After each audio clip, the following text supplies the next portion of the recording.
तो दोस्तों टाटा कंज्यूमर ने अपने क्वार्टर 3 के नंबर को डिस्क्लोज कर दिया है। तो चलिए देखते हैं क्या है क्वार्टर 3 के नंबर्स के अंदर डाटा ग्रोस में है। तो देखिए पिछले क्वार्टर में कंपनी ने 4,214 करोड़ के आसपास का रेवेन्यू जनरेट किया था। ऑपरेशन साल देखें तो 3,803 करोड़ के आसपास, जबकि अभी देखें तो बढ़ के 4,443 करोड़ कंपनी का जो रेवेन्यू है वो आपको जाता हुआ देखने को मिला। तो साल दर साल देखें तो साल दर साल कंपनी के रेवेन्यू के अंदर तेजी आपको देखने को मिल रही है। लगभग बोल सकते हैं आप 16% के आसपास का जंप आपको देखने को मिला है कंपनी के रेवेन्यू के अंदर साल दर साल। वहीं अगर क्वार्टरली बेस पे जाते हैं तो क्वार्टरली बेस पे भी कंपनी के रेवेन्यू के अंदर वही 5% के आसपास की तेजी है। तो कंपनी का रेवेन्यू देखें तो आपको साल दर साल क्वार्टर बढ़ता हुआ देखने को मिल रहा है। कंपनी ने शो कितना किया, 4,443 करोड़ के आसपास का रेवेन्यू इस क्वार्टर में, जबकि मार्केट का जो अनुमान था वो था 4,406 करोड़ के आसपास। तो आप कह सकते हैं जितना मार्केट का अनुमान था एग्जैक्टली उतना ही कंपनी का रेवेन्यू आपको आता हुआ देखने को मिला। टोटली इनलाइन है कंपनी के रेवेन्यू। चलिए कंपनी खर्चे क्या निकलते हैं वो देखते हैं। तो देखिए पिछले क्वार्टर में कंपनी 3,836 करोड़ खर्च किए थे, पिछले साल 3,350 करोड़, जबकि अभी देखें तो कंपनी खर्चे 4,087 करोड़ आपको जाता हुआ देखने को मिला। तो कंपनी खर्चे देखें तो खर्चे आपको थोड़े से ज़्यादा इस क्वार्टर में आपको देखने को मिल रहे हैं।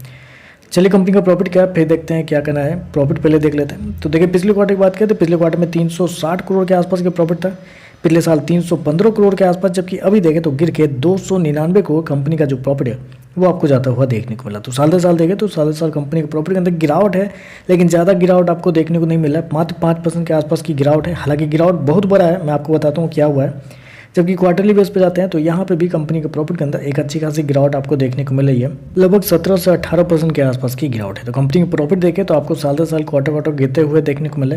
हालांकि गिरावट और भी हो सकती थी, उसके पीछे का रीज़न क्या था मैं आपको बता देता हूँ। बेसिकली क्या हुआ है, पिछले साल कंपनी को एक्सेप्शनल आइटम जो है ना, एक्सेप्शनल आइटम में कंपनी को बहुत ऊपर नीचे होता हुआ देखने को मिला है। पिछले साल देखें तो पिछले साल 91 करोड़ के आसपास का नुकसान हुआ था, इस क्वार्टर में मात्र 6 करोड़ का नुकसान हुआ है, जबकि पिछले क्वार्टर में 27 करोड़ के आसपास का। तो इस क्वार्टर में देखें तो एक्सेप्शनल आइटम की वजह से कंपनी को कम लॉस लगे हैं, जिसकी वजह से कंपनी का प्रॉफिट देखने को मिल रहा है। अदरवाइज एक्सेप्शनल आइटम हटा दे तो कंपनी का प्रॉफिट 513 करोड़ से गिर के 408 करोड़ आपको जाता हुआ देखने को मिलता है। एक बड़ी गिरावट आपको देखने को मिल रही है। जबकि अगर नेट प्रॉफिट भी देखें ना तो 300 करोड़ के आसपास का नेट प्रॉफिट है, जो कि मार्केट का अनुमान था लगभग 356 करोड़ के आसपास। तो यहाँ पे भी देखें तो एक बड़ा डिफरेंस आपको देखने को मिला मार्केट के एस्टीमेट के हिसाब से।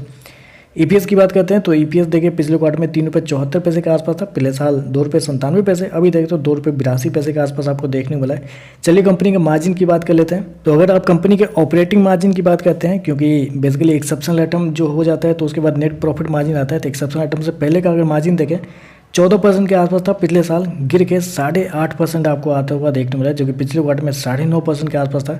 तो कंपनी के मार्जिन के अंदर एक अच्छी खासी गिरावट आपको देखने को मिली। ओवरऑल देखें तो नंबर कमजोर आपको देखने को मिला। हालांकि बहुत रेयर ही क्वार्टर देखने को मिलता है जब टाटा कंज्यूमर के तरफ से नंबर बहुत शानदार आपको देखने को मिलते हैं। अब बिल्कुल अपने इतिहास को कंपनी फिर से दोहराते हुए देखने को मिले, खराब नंबर देते आ रही है और इस क्वार्टर में फिर से कंपनी की तरफ से खराब नंबर देखने को मिला है। प्रॉफिट आपको मिस होते हुए देखने को मिले। रेवेन्यू देखें तो रेवेन्यू आपको ठीक है, लेकिन प्रॉफिट आपको मिस होते हुए देखने को मिल रहा है। बाकी देखते हैं मार्केट का कैसा रिएक्शन आपको देखने को मिलता है। आज के लिए बस इतना ही। वीडियो पसंद आए तो लाइक कीजिएगा, साथ में साथ चैनल को सब्सक्राइब जरूर कीजिएगा।